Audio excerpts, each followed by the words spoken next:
The Goodbye Gift. Story told by Sarah, 35, from Austin, Texas. Spring 2024. I never planned to cheat. I was a loyal wife, the kind who remembered anniversaries, packed lunchboxes with handwritten notes, and defended her husband in front of anyone who dared to say he seemed distant. Jake and I had been married for 8 years. He was steady, quiet, a civil engineer with a love for numbers and not much else. At first, I admired his calmness. But over time, that calm turned into emotional silence. I felt like I was living with a roommate, not a partner. Then came Aiden, a personal trainer at the gym I started going to, mostly out of loneliness. He noticed me, complimented my efforts, laughed at my sarcasm. He made me feel alive. One day, when Jake forgot our anniversary again and didn't even come home until midnight, I stopped resisting. Aiden became my escape. But this isn't a love story. Because 2 months in, I found out Aiden had 3 other escapes, women just like me. I was angry, but not surprised. Because betrayal, I realized, is a virus. I had caught it from Jake.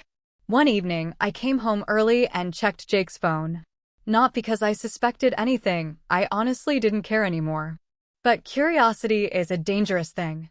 There it was, a second phone number. A hidden profile. A string of texts with someone named Babe Redheart. And selfies. The kind that made my stomach twist.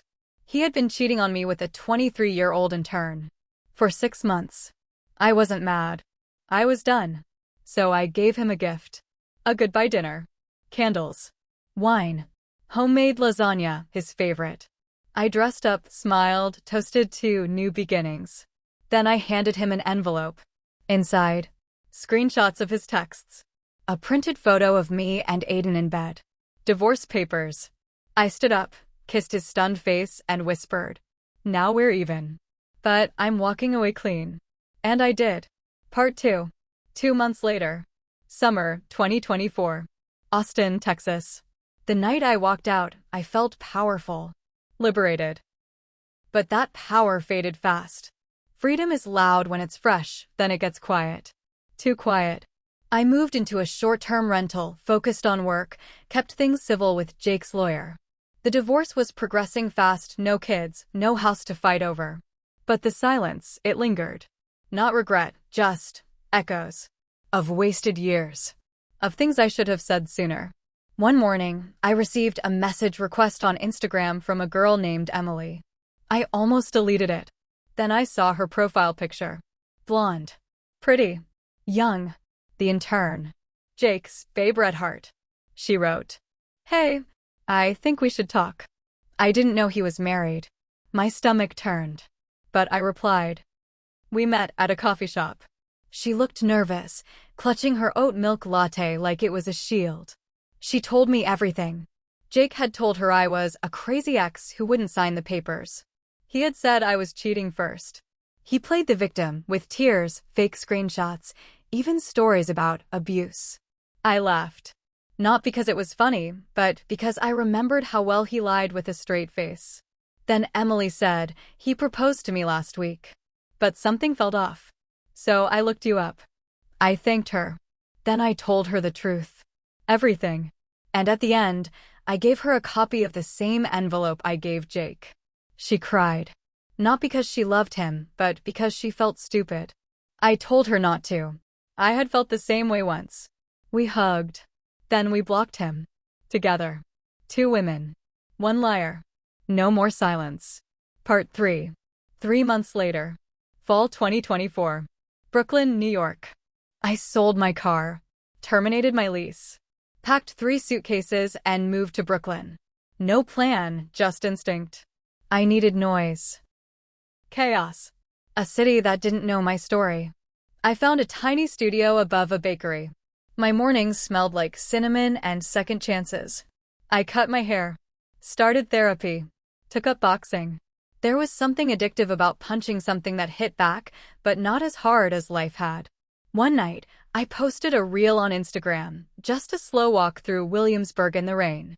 A stranger messaged, "There's poetry in the way you walk alone." His name was Marcus. Photographer. 37. He didn't ask what happened. He just asked what I wanted now. For weeks, we talked. No flirting. Just realness. Trauma. Healing. Art. Laughter. One day he said, "You don't owe me your pain. But if you ever want to share it, I'll hold it without breaking it." I cried that night. Not because I was in love. Because someone finally saw me, not as wife, not as ex, not as victim. Just Sarah. I'm not rushing. Not labeling. Not rebuilding the old life. I'm making a new one. And if Jake ever wonders where I am, he'll have to guess. Because the best revenge isn't destruction. It's disappearance into a better version of yourself. Part 4, Final. 6 months later. Winter 2025. Brooklyn, New York. There's a strange kind of peace that comes when no one expects anything from you. For the first time in years, I wasn't someone's wife, someone's disappointment, someone's secret. I was just me. And I liked her. Marcus and I stayed close. We never defined it. We didn't have to. He came with coffee, with books, with quiet support. One night he said, "You don't need saving. But you saved yourself so loudly, it made the whole world pause." He was right. I wasn't broken anymore. I was rebuilt. Stronger. Softer. Smarter. One weekend, I ran into a girl in a bookstore. Early 20s. Lost. She asked, "How do you know when to leave?" I smiled. Not bitter. Just knowing. And I said, "When staying feels like erasing yourself." She didn't buy the book she was holding. She walked out. Maybe to leave someone. Maybe to find herself. And in that moment, I knew my story wasn't just mine anymore. It was a warning. A compass.